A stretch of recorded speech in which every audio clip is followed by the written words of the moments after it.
Wednesday I put a video out about how to tackle your orphan blocks, and in that video I showed you some of the plans that I had, and some of the plans that I had included making some pot holders with some of my orphan blocks, and that's just what I've done, and these turned out super cute.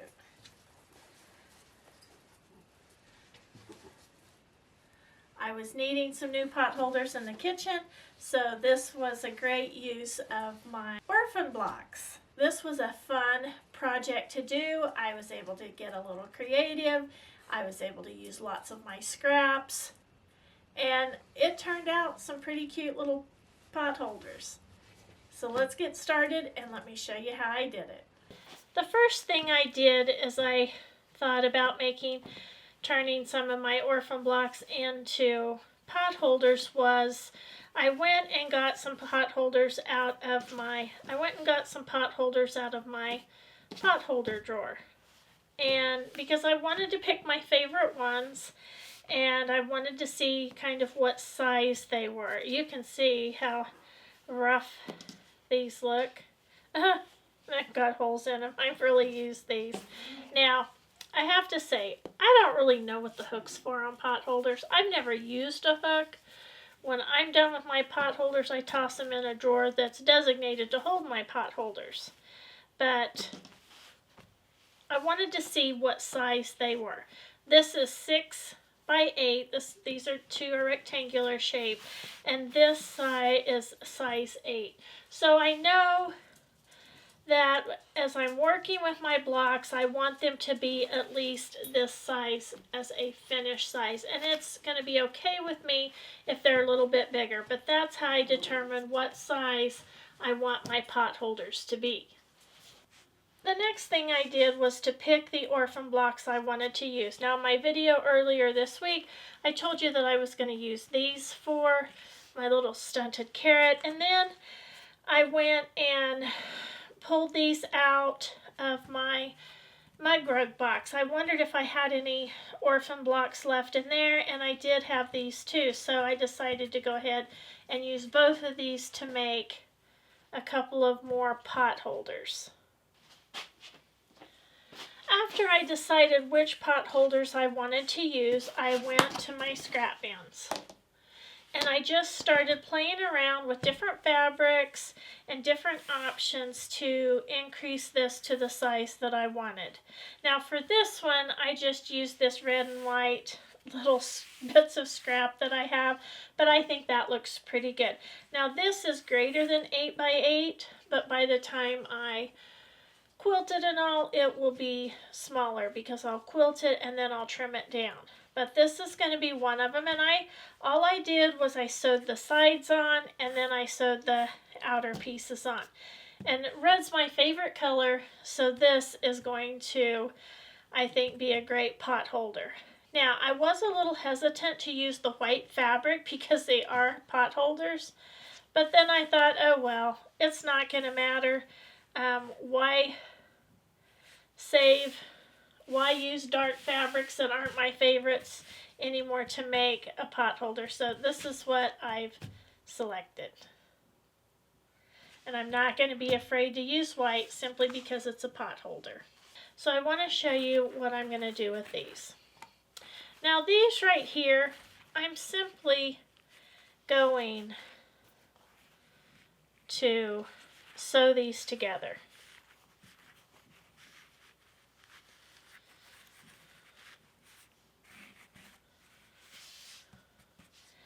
These are 2.5 inch squares that I sewed together, so this will be right around 8 inches when I get it completed. And that's all I'm going to do on this one. For the sailboat, I played around with some different options, but let me show you the one that I decided on. I thought this one was pretty neat.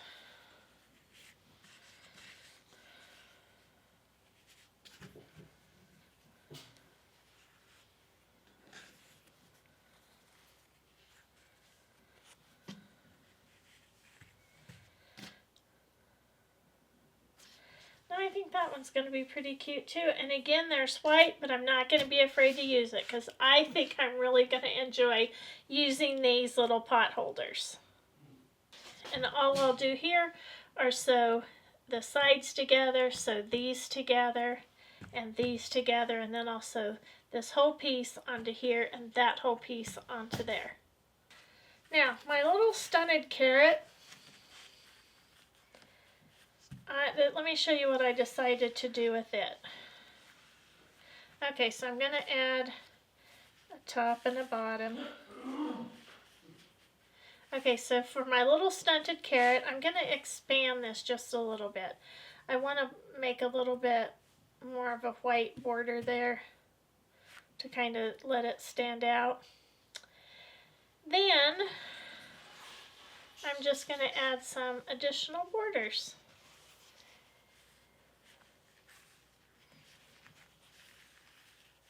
And with this one, I'm going to stagger them.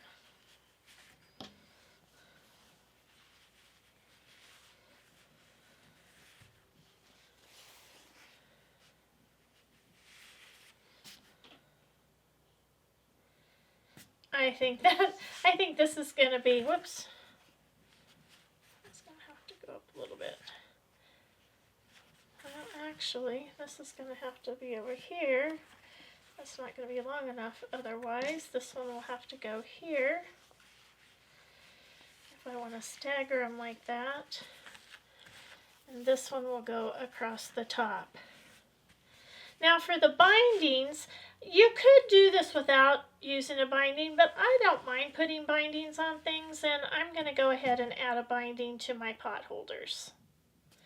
I like the pot holders with bindings. And I went to my stash. I'm going to use this one for this. I think that's going to look super cute. And then I went to my binding box. These are all just leftover bits of binding to see what I could use, because I really want to try to use what I have. So for this one, I just had this binding in my binding box, and I'm just going to put this on the outside edge. For this one, I found some of this blue, and that's what I'm going to use for a binding here. I think that will look nice. Then for this one, I have this cute green jot dot fabric that I'm going to use for the binding here. I think these are going to turn out pretty cute. This one's ready to get the backing made and get quilted. Now this is the one I'm going to show you how to get sewn together. Now I am going to show you how I've pieced this one. The first thing I'm going to do is I'm going to measure these. It's 5.5 inches. So I'm just going to cut off 5.5 inches of two of these scraps that are 1.5 inches.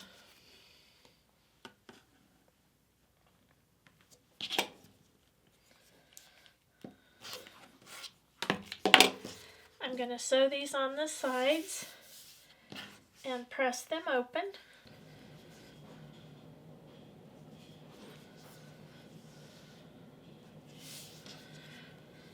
I don't know how that worked out, but that worked out just perfect. Those are just the size that I need, so I don't have to trim those down. So I'm going to sew these on and press those open. So there's the base block, and I'm going to start here. Alright, so I'm going to measure this. It's right at 7, so I'll cut this first piece at 7 inches.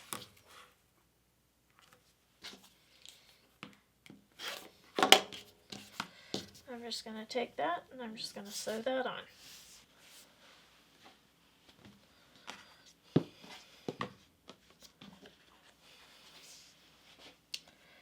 The next piece is going to go right here, so I'm going to measure to there, and that is 7 inches, so I'll cut this one off at 7.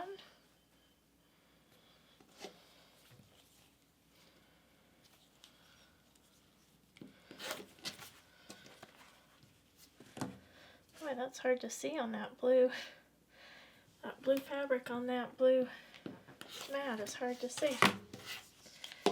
So I'll just put this on there. Sew it and press it back. The next piece is going to go right here like that.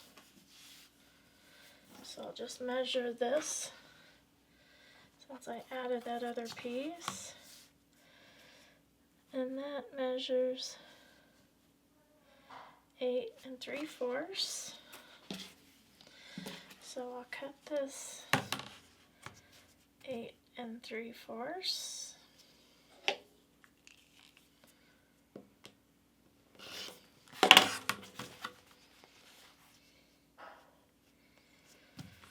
I think I mismeasured. I think that should have been 9, but that's okay, it'll work. And I'm going to sew that on and press it back. Now here's the finished top for this pot holder, and you can see how it compares to the other one. It's quite a bit bigger, but by the time I quilt it, trim it up, it'll be quite a bit smaller. And like I said, it's going to be okay if it's a little bit bigger. I want to show you the products I put in between the top and the backing. Now here's the backing. I tried to use my scraps for that. Then I used 100% cotton batting. I don't know that that's that important. You can probably use 80-20, but I used 100%. And then I used a product called Insulbright. Now it is important to position the Insulbright so the shiny side is up. Now I always try to read the instructions.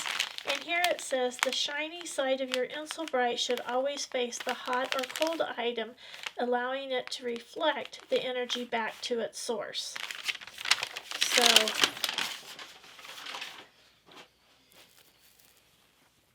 the shiny side goes up, and then the front of your pot holder.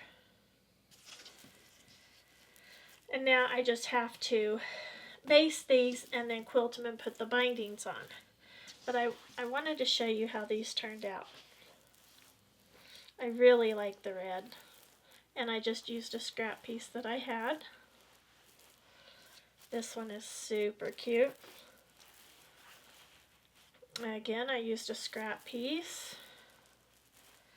And then I have to say, my little stunted carrot, or strawberry, some of you said it looks like a strawberry, and it really does, except this is orange fabric and not red, but nonetheless, it's super cute. And the backing, I did cut that from my stash, and that has the binding to match. So again, I just have to quilt these, trim them up, and put the bindings on. I think they all turned out great, and I think they're going to be bright, colorful additions to my kitchen. Now, I wanted to film a little bit more here. I put in, remember, 1 layer of Insulbright and 1 layer of batting, and I quilted 2. And I think I want to add in another layer of the cotton batting. So I'm going to do that for the last 2 pot holders, and that is the flower and the carrot. I just think that I'm going to be happier with it being a little bit thicker.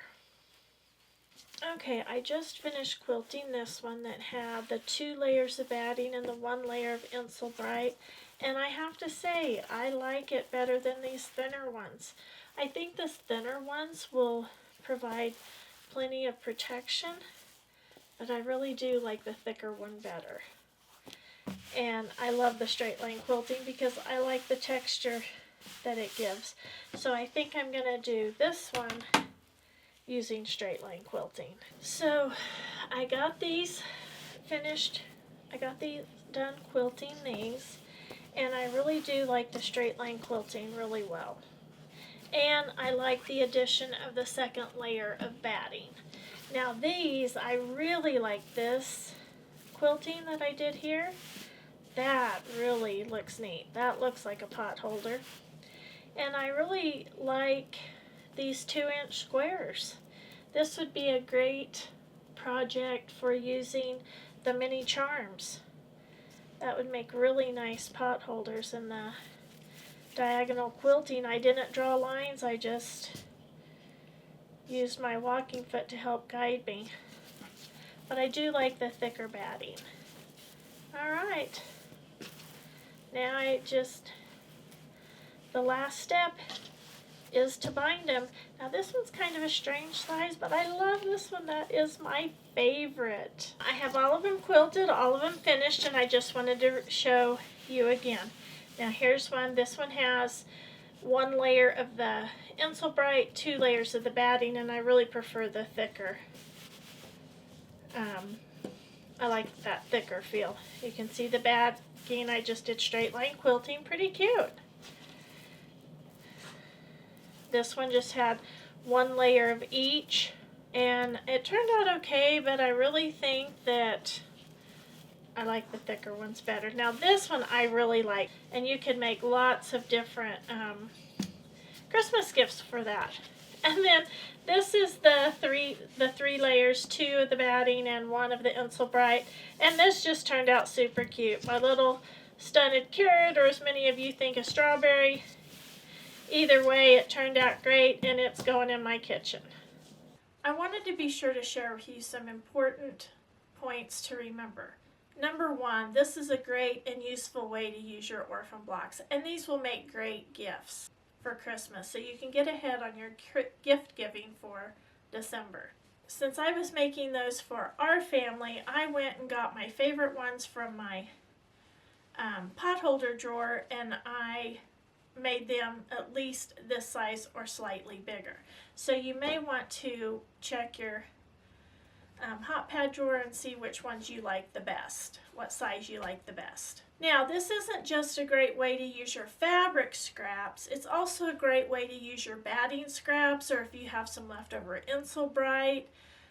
I didn't have to go buy anything. I used things that were already here in my quilt room. I even used some of my scrap bindings. So be sure to raid your scrap bins as well as your scrap binding box. Another thing this project was good for, and that was practicing my machine quilting. I really liked this diagonal, and I didn't have to mark it or anything. I just used my walking foot and eyeballed it. My lines were straight, so I really liked that. Of course, I did straight line quilting, and then I got a little crazy with this one, but I like how it made these little grids in the corner. You can practice your machine quilting doing these little projects. And one of the most important things is just enjoy the process. It was fun being creative and doing different borders with this and trying different layouts. That was just part of the fun.